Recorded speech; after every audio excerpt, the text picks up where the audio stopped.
Welcome back. ನೀವು ನೋಡ್ತಾ ಇದ್ದೀರಾ ಅಶ್ವಧನ್ವಂತರಿ ಕಾರ್ಯಕ್ರಮ. ವೀಕ್ಷಕರ, ಇವತ್ತಿನ ಕಾರ್ಯಕ್ರಮದಲ್ಲಿ ಇನ್ಫರ್ಟಿಲಿಟಿ ಅಥವಾ ಬಂಜೆತನದ ಕುರಿತಾಗಿ ನಾವು ತಿಳ್ಕೊಳ್ತಾ ಇದ್ದೀವಿ. ಹೆಣ್ಣು ಮಕ್ಕಳಲ್ಲಿ ಈ ರೀತಿಯಾದಂಥ ಸಮಸ್ಯೆ ಯಾಕೆ ಕಾಣಿಸ್ಕೊಳ್ಳುತ್ತೆ, ಅದಕ್ಕೆ ಕಾರಣಗಳು ಯಾವ ರೀತಿಯಾಗಿರುತ್ತೆ, ಇನ್ನು ಪುರುಷರಲ್ಲಿ ಈ ಬಂಜೆತನ ಅನ್ನೋದು ಕೂಡ ಕಾಣಿಸ್ಕೊಳ್ಳುತ್ತೆ. ಸೊ ನಮ್ಮ ಸಮಾಜ ಹೆಣ್ಣು ಮಕ್ಕಳನ್ನ ಮಾತ್ರ ದೂಷಿಸುತ್ತೆ ಬಂಜೆತನ ಉಂಟಾದರೆ. ಪುರುಷರಲ್ಲಿ ಯಾವೆಲ್ಲ ಕಾರಣಗಳಿಂದ ಈ ಒಂದು ಬಂಜೆತನದ ಸಮಸ್ಯೆ ಉಂಟಾಗುತ್ತೆ ಅಂತ ನಾವು ತಿಳ್ಕೊಂಡಿದ್ದಾಯಿತು. ಇನ್ನು ಈ PCOD ಸಮಸ್ಯೆ ಅಥವಾ PCOS ಸಮಸ್ಯೆ ಇರೋದ್ರಿಂದನೂ ಕೂಡ ಈ ಇನ್ಫರ್ಟಿಲಿಟಿ ಕೇಸಸ್ ಇತ್ತೀಚಿನ ದಿನಗಳಲ್ಲಿ ಹೆಚ್ಚಾಗ್ತಿದೆ ಅಂತ ಡಾಕ್ಟರ್ ಹೇಳಿದ್ರು.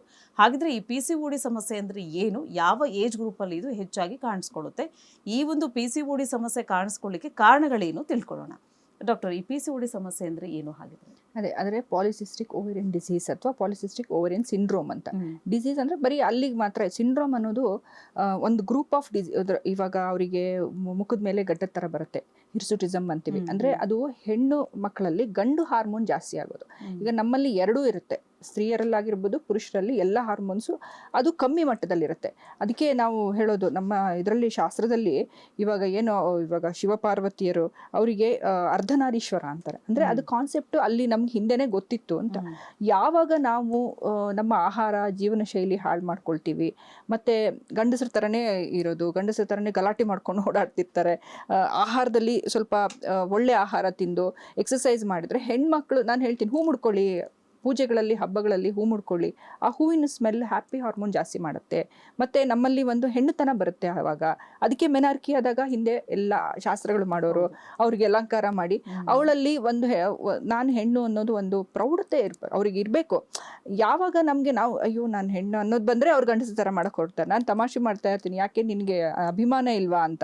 ಅವ್ರ ಥರ ಯಾಕೆ ಇರ್ಬೇಕು ನಾವು, ನಮ್ಮ ಥರ ನಾವಿರೋಣ. ಅದು ಭಾರತದಲ್ಲಿ ನಮ್ಗೆ ಎಷ್ಟು ಅಲಂಕಾರ ಇದೆ, ಎಷ್ಟು ಉಡುಗೆ ತೊಡುಗೆ ಇದೆ. ನಾವು ವಿದೇಶಿ ಇದು ಮಾಡ್ಕೋಬಾರ್ದು ಅಂತಿಲ್ಲ, ಅವ್ರ ಥರ ಏನು ಮಾಡ್ಕೊಳ್ಳಲ್ಲ. ಯಾವುದೇ ಒಂದು ಏನು ಡ್ರೆಸ್ ಚಿಕ್ಕ ಬಾಯ್ಸ್ ಥರ ಹೇರ್ ಕಟ್ ಮಾಡಿ ನಾವು ಡೌಟ್ ಬರುತ್ತೆ, ಇದು ಗಂಡ ಹೆಣ್ಣ. ಅದಕ್ಕೆ ಇವಾಗ ನೋಡಿ ಎಲ್ಲ ಈಗ ಇದು ಜಾಸ್ತಿ ಆಗಿಬಿಟ್ಟಿದ್ದಾರೆ, ನಾನು ಹೆಣ್ಣು ಅಲ್ಲ ಗಂಡು ಆ ಲೆವೆಲ್ಗೆ ಹೋಗ್ತಾ ಇದೆ. ನಾವು ಚಿಕ್ಕದ್ರಲ್ಲಿ ಆ ಮಕ್ಕಳಿಗೆ ಎಳ್ಳಿನ ಒಂದು ಆಹಾರ ಕೊಡೋದು, ಎಳ್ಳು ಕೊಟ್ಟರೆ ಅದು ಒಳಗಡೆ ಟ್ಯೂಬ್ಸ್ನೆಲ್ಲ ಕ್ಲಿಯರ್ ಆಗಿಟ್ಟಿರುತ್ತೆ, ಉತ್ತಮ ಒಂದು ಅಂಡಾಣುಗಳು ಬರೋಕ್ಕೆ ಹೆಲ್ಪ್ ಆಗುತ್ತೆ. ತುಪ್ಪ ಉಪಯೋಗಿಸೋದು ಅದೆಲ್ಲ ಅವಾಗ ಗೊತ್ತಿತ್ತು ಅವರಿಗೆ. ಇವಾಗೇನು ಫಾಲಿಕ್ ಆ್ಯಸಿಡ್ ಅಂತ ಹೇಳ್ತಾರೆ, ಅದನ್ನ ನಮ್ಮ ಉದ್ದಲ್ಲಿ ಎಳ್ಳಲ್ಲಿ ಎಲ್ಲ ಇರುತ್ತೆ, ಅದನ್ನ ಕೊಡ್ತಾ ಇದ್ರು ಹಿಂದೆ ಅವರು. ಹುಡುಗಿ ದೊಡ್ಡವಳಾದ್ಲು ಅಂದಾಗ ಮತ್ತೆ ಎಣ್ಣೆ ಸ್ನಾನ, ಅವ್ರಿಗೆ ಅಭ್ಯಂಗ ಅನ್ನೋದು ತುಂಬ ಮುಖ್ಯ. ಹೆಂಗಸರಲ್ಲೂ ಗಂಡಸರಲ್ಲೂ ಎಲ್ರಿಗೂ ಅಷ್ಟೇ. ಅಟ್ಲೀಸ್ಟ್ ರಜಾ ಇದ್ದಾಗ ಮೈಗೆ ಎಣ್ಣೆ ಹಚ್ಕೊಂಡು ಸ್ನಾನ ಮಾಡ್ರಿ ಅಂತೀನಿ. ಅವರ ಕೈಯಿಂದ ಅವ್ರ ಮೈಗೆ ಚೆನ್ನಾಗಿ ಎಣ್ಣೆ ಹಚ್ಕೊಂಡು ಸ್ನಾನ ಮಾಡಿದ್ರೆ ರಕ್ತ ಸಂಚಾರ ದೇಹದಲ್ಲಿ ಚೆನ್ನಾಗಾಗುತ್ತೆ, ನಮ್ಮ ಮಸಲ್ಸ್ ಸ್ಟ್ರಾಂಗ್ ಆಗುತ್ತೆ. ಬಿದ್ರು ಇವಾಗ ನೋಡಿ ಕೈ ಉರಿ ಎದ್ರೆ ಕೈ ಫ್ರಾಕ್ಚರ್ ಆಯ್ತು ಅಂತ ಬರ್ತಾರೆ, ಅಷ್ಟು ದೇಹ ವೀಕ್ ಆಗಿದೆ ನಮ್ದು. ಅದೆಲ್ಲ ಮಾಡ್ಕೊಂಡ್ರೆ ಈಗ ಜಿಮ್ ಹೋಗ್ತಾರೆ, ಅಷ್ಟು ಕಸರತ್ತೆಲ್ಲ ಮಾಡ್ತಾರೆ, ಆದ್ರೆ ಎಣ್ಣೆ ಹಚ್ಕೊಳ್ಳಲ್ಲ. ಆವಾಗ ಒಣಕೊಂಬರುತ್ತೆ ಶರೀರ. ಮೈಗೆ ಎಣ್ಣೆ ಹಚ್ಕೊಳ್ತಾ ಬಂದರೆ ಶರೀರ ಚೆನ್ನಾಗಿ ಸರ್ಕ್ಯುಲೇಷನ್ ಇಂಪ್ರೂವ್ ಆಗುತ್ತೆ. ಈ PCOD ಸಮಸ್ಯೆಗಳು ಅಷ್ಟೇ. ಅದು ಈಗ ಮುಂಚೆ ಏನಂದರೆ ಒಂದು 10-15 ವರ್ಷಗಳ ಹಿಂದೆ 25-30 ವಯಸ್ಸಿನವರು ಬರ್ತಾಯಿದ್ರು PCOD. ಈಗ ವಯಸ್ಸಿನ ಇದೇ ಇಲ್ಲ, ಚಿಕ್ಕ 16-15 ವರ್ಷದ ಮಕ್ಕಳು ಬರ್ತಾರೆ. ಇರೆಗ್ಯುಲರ್ ಪೀರಿಯಡ್ಸ್ ಆಯಿತು, ಹೋಗಿ ಸ್ಕ್ಯಾನಿಂಗ್ ಮಾಡ್ಕೊಂಡ್ವಿ, ಸ್ಕ್ಯಾನಿಂಗಲ್ಲಿ ಸಿಸ್ಟ್ಸ್ ಇದೆ ಅಂತ ಗೊತ್ತಾಯಿತು ಅಂತ.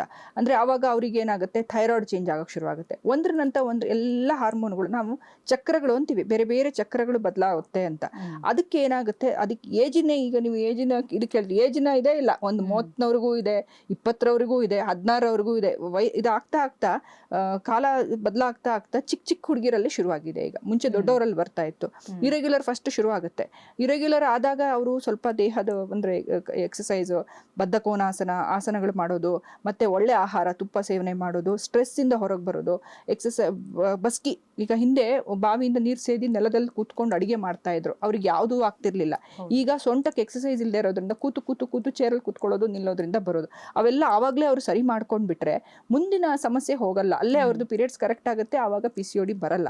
ಅದನ್ನ ಬಿಟ್ಬಿಡ್ತಾರೆ, ಯಾವುದೋ ಮಾತ್ರೆಗಳು ಆ ಟೈಮಲ್ಲಿ ಏನೋ ತೊಗೊಂಡು ಏನೋ ಸರಿ ಮಾಡ್ಕೊಂಡು ಹೋಗ್ತಾರೆ. ಮುಂದೆ ಮುಂದೆ ಮುಂದೆ ಕೆಲವರು ಹೇಳ್ತಾರೆ ಮುಂದಕ್ಕೆ ಹೋಯ್ತಾ ಒಳ್ಳೇದಾಯ್ತು ಬಿಡಿ, 5 ತಿಂಗಳು ಆಗಲಿಲ್ಲ ಅಂತ. ಅದು ಡೇಂಜರು, ಹೊರಗೆ ಹೋಗಬೇಕು ದೇಹದಲ್ಲಿ. ಈಗ ಯಾಕೆ ಮೆನ್ಸ್ಟ್ರುಯೇಷನ್ ಟೈಮಲ್ಲಿ ಮಹಿಳೆಯರು ಗಟ್ಟಿಯಾಗಿ ಆರೋಗ್ಯವಾಗಿ ಇರ್ತಾರೆ ಅಂದರೆ, ಪ್ರತಿ ತಿಂಗಳು ಅವ್ರ ದೇಹದಿಂದ ಕಶ್ಮಲಗಳು ಹೊರಗೆ ಹೋಗ್ತಾ ಇರ್ತವೆ. ಅದು ಹೋಗದೆ ಇದ್ರೆ ಒಳ್ಳೇದು ಅನ್ನೋದು ತಪ್ಪು. ಹಾಗಂತ ಅದು ಯಾವಾಗಲೂ ಹೋಗ್ತಾ ಇರೋದು ಒಳ್ಳೇದಲ್ಲ. ಆವಾಗ ದೇಹದ ಪೋಷಕಾಂಶ ಹೊರಗೆ ಹೋಗುತ್ತೆ. ಕರೆಕ್ಟಾಗಿ ಸೈಕಲ್ ಆಗಬೇಕು. ಮತ್ತೆ ಅವರಿಗೆ ಆದಾಗ ತುಂಬ ಹೊಟ್ಟೆ ನೋವು ಬರಬಾರ್ದು. ಅದು PCOD ಇದ್ದಾಗ ಆ ಹೊಟ್ಟೆ ನೋವು ಸಮಸ್ಯೆನೂ ಇರುತ್ತೆ. ಮತ್ತೆ ಅವರಿಗೆ ದಪ್ಪ ಆಗಕ್ಕೆ ಶುರು ಆಗ್ತಾರೆ ಕೆಲವರು. ಮತ್ತೆ ಅದೇ ಒಬ್ರೊಬ್ರಿಗೆ ಒಂದೊಂದು ಥರ ಸಮಸ್ಯೆಗಳು ಬರುತ್ತೆ ಇದರಲ್ಲಿ. ಕೂದಲು ಮುಖದ ಮೇಲೆಲ್ಲ ಬರೋದು, ಮತ್ತೆ ತುಂಬ ಇರಿಟೇಷನ್, ಸಣ್ಣ ಸಣ್ಣ ವಿಷಯಕ್ಕೆ ಸಿಟ್ಟು ಮಾಡ್ತಾರೆ, ಇದೆಲ್ಲ ಮಾನಸಿಕ ಸಮಸ್ಯೆಗಳು, ದೈಹಿಕ ಮಾನಸಿಕವಾಗಿ ಬದಲಾವಣೆ ಆಗುತ್ತೆ. ಅದು ಶುರುನಲ್ಲೇ ಅವರು ಅದಕ್ಕೆ ಚಿಕಿತ್ಸೆ ಮಾಡ್ಕೊಂಡ್ಬಿಟ್ರೆ ಇಷ್ಟು ಮುಂದಕ್ಕೆ ಹೋಗಲ್ಲ. ಮುಂದಕ್ಕೆ ಹೋದಾಗ ಕಷ್ಟ ಅದಕ್ಕೆಲ್ಲ ಚಿಕಿತ್ಸೆ ಮಾಡೋದು. ಓಕೆ. ಇನ್ನು ಡಾಕ್ಟರ್, ಕೊನೆಯದಾಗಿ ಟ್ರೀಟ್ಮೆಂಟ್ ವಿಚಾರಕ್ಕೆ ಬಂದರೆ ಯಾವ ರೀತಿಯಾಗಿರುತ್ತೆ ಟ್ರೀಟ್ಮೆಂಟ್? ಆಯುರ್ವೇದದ ಪ್ರಕಾರದಲ್ಲಿ ಹೇಗೆ ನೀವು ಟ್ರೀಟ್ಮೆಂಟ್ ಕೊಡ್ತೀರಾ ಅಂತ? ಅದೇ, ಅದು ಡಿಪೆಂಡ್ಸ್. ಈಗ ಚಿಕ್ಕ ಹುಡುಗಿರು ಬಂದ್ರು ಅಂದ್ರೆ ಅವ್ರಿಗೆ ತುಂಬಾ ಸೀರಿಯಸ್ ಇರಲ್ಲ. ಅವ್ರಿಗೆ ಏನ್ ಮಾಡ್ತೀನಿ, ದಿನಚರಿಯಲ್ಲಿ ಬದಲಾಯಿಸ್ತೀನಿ. ಕಂಪಲ್ಸರಿ ಅವರಿಗೆ ಸ್ಕಿಪ್ಪಿಂಗ್ ಮತ್ತೆ ಎಕ್ಸರ್ಸೈಸ್ ಎಲ್ಲ ಮಾಡಿ, ಮತ್ತೆ ಅಮ್ಮನ ಹತ್ರ ಹೇಳ್ತೀನಿ, ಶನಿವಾರ ಭಾನುವಾರ ಕೂರಿಸಿ ಅವರಿಗೆ ಮೈಗೆಲ್ಲ ಎಣ್ಣೆ ಹಚ್ಚಿ ಸ್ನಾನ ಮಾಡಿಸಿ ಕೆಲವೊಂದು ಆಸನಗಳು ಹೇಳ್ಕೊಡ್ತೀನಿ. ಯಾವ ಆಹಾರ, ಈಗ ಜಂಕ್ ಫುಡ್ ಎಲ್ಲ ಅವಾಯ್ಡ್ ಮಾಡಬೇಕು. ಮತ್ತೆ ಟೆನ್ಷನ್, ಓದೋ ವಿಷಯದಲ್ಲೆಲ್ಲ ತುಂಬಾ ಟೆನ್ಷನ್ ಮಾಡಿಸ್ಬೇಡಿ ಅಂತೀನಿ. ಒಂದು ವಯಸ್ಸು ಆದ್ಮೇಲೆ ಅವ್ರಿಗೆ ಬಂತು ಅಂದ್ರೆ, ಈಗ ಮಕ್ಕಳು ಬೇಕು ಅಂತ ಅಂಥವ್ರಿಗೆ ಬಂದ್ರೆ ನಾವು ಶೋಧನ ಅಂತ, ಈಗ ಆಯುರ್ವೇದದಲ್ಲಿ 2 ರೀತಿ ಚಿಕಿತ್ಸೆ ಇದೆ. ಶಮನ ಚಿಕಿತ್ಸೆ, ಶೋಧನ ಚಿಕಿತ್ಸೆ. ಶಮನ ಚಿಕಿತ್ಸೆ ಅಂದ್ರೆ ಔಷಧಿಗಳನ್ನ ಕೊಟ್ಟು ಕಾಯಿಲೆನ ಗುಣ ಮಾಡೋದು. ಶೋಧನ ಚಿಕಿತ್ಸೆ ಅಂದ್ರೆ ಶರೀರ ಶುದ್ಧಿ ಮಾಡಿ ಒಳಗಡೆ, ಈಗ ಸೆಲ್ಯುಲಾರ್ ಕ್ಲೆನ್ಸಿಂಗ್ ಅಂತ ಏನ್ ಹೇಳ್ತೀವಿ, ಅದು ಆಯುರ್ವೇದದಲ್ಲಿ ಮಾತ್ರ ಇರೋದು. ಅಂದರೆ ಒಂದಷ್ಟು ದಿನ ಫಸ್ಟ್ ಅವ್ರದ್ದು ಡೈಜೆಷನ್ ಎಲ್ಲ ಇಂಪ್ರೂವ್ ಮಾಡಿ, ಒಂದಷ್ಟು ದಿನ ಅವರಿಗೆ ಮೆಡಿಕೇಟೆಡ್ ತುಪ್ಪ, ಅಂದರೆ ಅವ್ರ ದೇಹ ಪ್ರಕೃತಿ ಅವರ ಕಾಯಿಲೆ ನೋಡ್ಕೊಂಡು ತುಪ್ಪಗಳು, ನಮ್ಮದೇ ಔಷಧಿ ಇರೋ ತುಪ್ಪ ಒಂದು 5-6 ದಿನ ಅವ್ರ ದೇಹಕ್ಕೆ ಎಷ್ಟು ದಿನ ಬೇಕು ನೋಡ್ಕೊಂಡು ಕೊಡ್ತೀವಿ. ಆ ಟೈಮಲ್ಲಿ ಪಥ್ಯ. ಅದಾದಮೇಲೆ ಅವರಿಗೆ ಅಭ್ಯಂಗಕ್ಕೆ ಕರಿತೀವಿ 3-4 ದಿನ ಅಂದರೆ ನಮ್ಮಲ್ಲಿ ಸುಮ್ಮನೆ ಮಸಾಜ್ ಅಂತ ಹೇಳಿಲ್ಲ, ಈ ಥರ ಚಿಕಿತ್ಸೆನಲ್ಲಿ ಮಾಡಿಸಿದ್ದಾರೆ. ಅದೆಲ್ಲ ಆದಮೇಲೆ ಅವರಿಗೆ ಹೊಟ್ಟೆ ಕ್ಲೀನ್ ಮಾಡೋಕ್ಕೆ, ಕೆಲವರಿಗೆ ವಾಂತಿ ಮಾಡಿಸ್ತೀವಿ. ಪಂಚಕರ್ಮಗಳು ಅಂತ ಹೇಳ್ತೀವಿ ಇದಕ್ಕೆ. ಶೋಧನ, ಈಗ ಏನಾಗಿದೆ, ಮಸಾಜ್ ಅಂದ್ರೆ ಪಂಚಕರ್ಮ, ಅದಲ್ಲ. ಶೋಧನಗಳಲ್ಲಿ ಅವ್ರಿಗೆ ಯಾವ್ದು ವಮನ ಅಂದ್ರೆ ವಾಂತಿ ಮಾಡಿಸ್ತೀವಿ. ಅದು ಇಡೀ ಶರೀರದಲ್ಲಿರೋ ಇದು ಕಶ್ಮಲ ಹೊರಗೆ ಬರುತ್ತೆ. ಕಫನ ಕ್ಲಿಯರ್ ಮಾಡಕ್ಕೆ ವಮನ ಅಂತ ವಾಂತಿ, ಪಿತ್ತ ಕ್ಲಿಯರ್ ಮಾಡಕ್ಕೆ ವಿರೇಚನ ಅಂತ ಭೇದಿ, ಆಮೇಲೆ ಬಸ್ತಿ ಅಂತ. ಆ ರೀತಿ ಅವರ ಕಂಡೀಷನ್ ನೋಡ್ಕೊಂಡು ಅವರಿಗೆ ಯಾವ ಚಿಕಿತ್ಸೆ ಬೇಕು, 5 ಕರ್ಮಗಳು 5 ಚಿಕಿತ್ಸೆಗಳಲ್ಲಿ ನೋಡಿ ಆ ಚಿಕಿತ್ಸೆ ಮಾಡಿಸಿ ಆಮೇಲೆ ಔಷಧಿಗಳು ಕೊಡ್ತೀವಿ. ಇದರಿಂದ ಅವರ ಆರೋಗ್ಯ ಆದ್ರೆ ಜೀವನ ಶೈಲಿ ಸರಿ ಮಾಡ್ಕೊಳ್ಳೇಬೇಕು. ಪುನಃ ಎಲ್ಲ ಮಾಡ್ಕೊಂಡ್ವಿ ಇನ್ನು ಹಂಗೆ ಇರ್ತೀವಿ ಅಂದ್ರೆ ಮತ್ತೆ ಬಂದೇ ಬರುತ್ತೆ ಇವೆಲ್ಲ. ಇನ್ನು ಡಾಕ್ಟರ್, ಕೊನೆಯದಾಗಿ ಏನು ಅಂತ ಹೇಳಿದ್ರೆ, ಕೆಲವರು ವೀಕ್ಷಕರಿಗೆ ಒಂದು ಕಾನ್ಸೆಪ್ಟ್ ಇದೆ, ಮೈಂಡ್ ಸೆಟ್ ಇದೆ. ಏನು ಅಂತ ಹೇಳಿದ್ರೆ, ಆಯುರ್ವೇದ ಅಂದರೆ ತುಂಬ ಸ್ಲೋ, ಸೊ ನಾವಲ್ಲಿ ಟ್ರೀಟ್ಮೆಂಟ್ಗೆ ಹೋದರೆ ತುಂಬ ತಿಂಗಳುಗಳ ಕಾಲ ತಗೋಬೇಕು ಅನ್ನೋಂಥದ್ದು. ಇದ್ರ ಬಗ್ಗೆ ಒಂದು ತಿಳುವಳಿಕೆ ಕೊಡೋದಾದರೆ? ಅದೇ, ಯಾವುದು ಸ್ಲೋ ಮತ್ತು ಫಾಸ್ಟ್ ಅಂತಲ್ಲ. ಆಯುರ್ವೇದದಲ್ಲಿ ಹೇಳಿದ್ದಾರೆ, ಪುರುಷಂ ವೀಕ್ಷ್ಯ ಅಂತ ಶ್ಲೋಕದಲ್ಲಿ ಚರಕ ಸಂಹಿತೆ ಹೇಳುತ್ತೆ. ನೀವು ವ್ಯಕ್ತಿಗಳಿಗೆ ನೋಡಿ ಔಷಧಿ ಕೊಡಿ. ಈಗ ಅಂಗಡಿಗೆ ಹೋಗಿ ಯಾವುದೋ ಒಂದು ಔಷಧಿ ತಂದು ಎಲ್ಲ ಮನೆಯವರೆಲ್ಲ ತಗೋತಾ ಇರ್ತಾರೆ, ಆಯುರ್ವೇದ ಸೈಡ್ ಎಫೆಕ್ಟ್ ಇಲ್ಲ ಅಂತ. ಆಮೇಲೆ ಅದು ಏನಾರು ತೊಂದರೆ, ಅದು ಆಯುರ್ವೇದ ಬೇಡಪ್ಪ, ನಮ್ಗೆ ಆಯುರ್ವೇದ ಆಗಲ್ಲ, ಹೀಟು ಅಂತಾರೆ. ಆ ರೀತಿ ಯಾವುದೇ ಔಷಧಿ ಇಲ್ಲ ನಮ್ಮಲ್ಲಿ. ಆ ವ್ಯಕ್ತಿಗೆ, ಅದಕ್ಕೆ ನಾವೀಗ ಪಬ್ಲಿಕಲ್ಲಿ ಇದಕ್ಕೆ ಈ ಔಷಧಿ ಅಂತಾನೆ ಹೇಳೋಕ್ಕಾಗಲ್ಲ. ಆ ವ್ಯಕ್ತಿಗೆ ನೋಡಿ ಕರೆಕ್ಟಾಗಿ ಕೊಟ್ಟರೆ, ಯಾವುದು ಸ್ಪೀಡು ಇಲ್ಲ, ಇದು ಸ್ಲೋ ಇಲ್ಲ, ಅದು ಹೋಗಿ ಕರೆಕ್ಟಾಗಿ ಒಳಗಿಂದ. ಈಗ ಒಂದು ಪೇನ್ ಕಿಲ್ಲರ್ ತಗೊಂಡ್ರೆ ಪೇನ್ ಅಲ್ಲೇ ಇರುತ್ತೆ, ನಿಮಗೂ ಫೀಲ್ ಆಗಲ್ಲ. ನಮ್ದು ಹಾಗಲ್ಲ, ಒಳಗೆ ಹೋಗಿ ಯಾಕೆ ನೋವು ಬಂದಿದೆ ಅದನ್ನ ಸರಿ ಮಾಡೋಕ್ಕೆ ಟೈಮ್ ಬೇಕೇ ಬೇಕು. ಮತ್ತೆ ಅವರ ದೇಹ ಹೇಗ್ ಪ್ರಕೃತಿ ಅದಕ್ಕೆ ಸರಿಯಾಗಿ ಸೂಟ್ ಆಗಿ ಕೊಟ್ಟಾಗ ಕಾಯಿಲೆ ಗುಣ ಆಗ್ಬೇಕಂತಿದ್ರೆ ಕಾಯ್ಬೇಕು. ಇಲ್ಲ, ನಾವು ಟೈಮ್ ಇಲ್ಲ, ಇವತ್ತು ತಗೊಂಡು ನಾಳೆ ಸರಿ ಆಗ್ಬೇಕು ಅಂದ್ರೆ ಮತ್ತೆ ನಾಡದ್ ಬಂದೇ ಬರುತ್ತೆ. ಆ ರೀತಿ ಸ್ಲೋ ಫಾಸ್ಟ್ ಪ್ರಶ್ನೆ ಅಲ್ಲ, ಎಷ್ಟು ನಿಮ್ಮ ಮೇಲೆ ನೀವು ತಗೊಂತೀರಾ ಅದ್ರ ಮೇಲೆ ಆಯುರ್ವೇದದ್ದು ಔಷಧಿ ಪ್ರಭಾವ ಬೀರುತ್ತೆ. ನಿಧಾನ ಅಲ್ವೇ ಅಲ್ಲ ಅದು.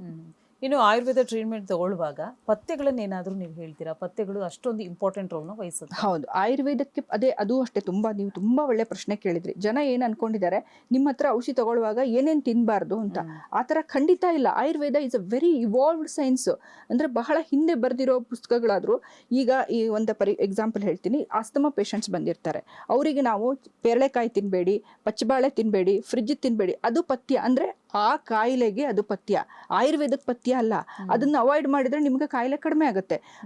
ನಮ್ಮಲ್ಲಿ ಶ್ಲೋಕನೇ ಇದೆ, ಪಥ್ಯ ಮಾಡೋನಿಗೆ ಔಷಧಿ ಕೊಡೋ ಅವಶ್ಯಕತೆ ಇಲ್ಲ, ನೀವು ಹಂಗೆ ಸರಿ ಹೋಗ್ತಾನೆ. ಪಥ್ಯ ಮಾಡದೇ ಇರೋನಿಗೂ ನೀವು, ಯಾಕಂದ್ರೆ ನೀವು ಔಷಧಿ ಕೊಟ್ಟರು ಅವನಿಗೆ ಸರಿ ಹೋಗಲ್ಲ ಅಂತ. ಪಥ್ಯ ಅನ್ನೋದು ಆಯುರ್ವೇದಕ್ಕಲ್ಲ. ಆ ಕಾಯಿಲೆ ಬರ್ದೇ ಇರೋ ತರ, ಜ್ವರ ಬಂದಿರುತ್ತೆ, ಹಾಲು ಬ್ರೆಡ್ ತಿಂತಾರೆ, ಕಫ ಜಾಸ್ತಿ ಆಗ್ಬಿಡುತ್ತೆ ಅವರಿಗೆ, ಅದನ್ನ ತಿನ್ಬೇಡಿ, ಗಂಜಿ ತಿನ್ನಿ, ಅದು ಪಥ್ಯ. ಅದು ಜ್ವರದವನಿಗೆ ಪಥ್ಯ, ಆಯುರ್ವೇದಕ್ಕೆ ಪಥ್ಯ ಅಲ್ಲ. ಸೊ ಇದು ತುಂಬಾ ಒಳ್ಳೆ ಪ್ರಶ್ನೆ. ಪ್ರತಿಯೊಬ್ರು ನಮ್ಮಲ್ಲಿ ನಮ್ಗೆ ಬರಕ್ ಭಯ, ನೀವು ಪಥ್ಯ ಹೇಳ್ತೀರಾ ಅಂತ. ನೀವು ಅಲ್ಲಿರೋ ಕಾಸು ನಿಮ್ಮ ಪಥ್ಯ, ಅದನ್ನ ಸರಿ ಮಾಡ್ಕೊಂಡ್ರಿ ಅಂದ್ರೆ ಸುಲಭ ಆಯ್ತಲ್ಲ, ಚಿಕಿತ್ಸೆ ಮಾಡಿ ಸರಿ ಮಾಡ್ಬೋದು. ಸೊ ಅದು ಪಥ್ಯ, ಆಯುರ್ವೇದ ಔಷಧಿಗೆ ಪಥ್ಯ ಇಲ್ಲ. ಓಕೆ ಡಾಕ್ಟರ್, ಇದುವರೆಗೂ ಕಾರ್ಯಕ್ರಮದಲ್ಲಿ ಭಾಗವಹಿಸಿ ಸಾಕಷ್ಟು ವಿಚಾರ ನಮಗೆ ತಿಳಿ ಹೇಳಿದ್ದೀರಾ. ಧನ್ಯವಾದಗಳು. ನಮಸ್ಕಾರ ವೀಕ್ಷಕರೇ, ಇವತ್ತಿನ ಕಾರ್ಯಕ್ರಮ ಎಲ್ಲರಿಗೂ ಇಷ್ಟವಾಗಿದೆ ಅಂತ ಭಾವಿಸ್ತಾ ಕಾರ್ಯಕ್ರಮವನ್ನು ಮುಕ್ತಾಯಗೊಳಿಸ್ತಾ ಇದ್ದೀವಿ. ಮತ್ತೆ ನಿಮ್ಮ ಭೇಟಿ ಮುಂದಿನ ಸಂಚಿಕೆಯಲ್ಲಿ. ಧನ್ಯವಾದಗಳು.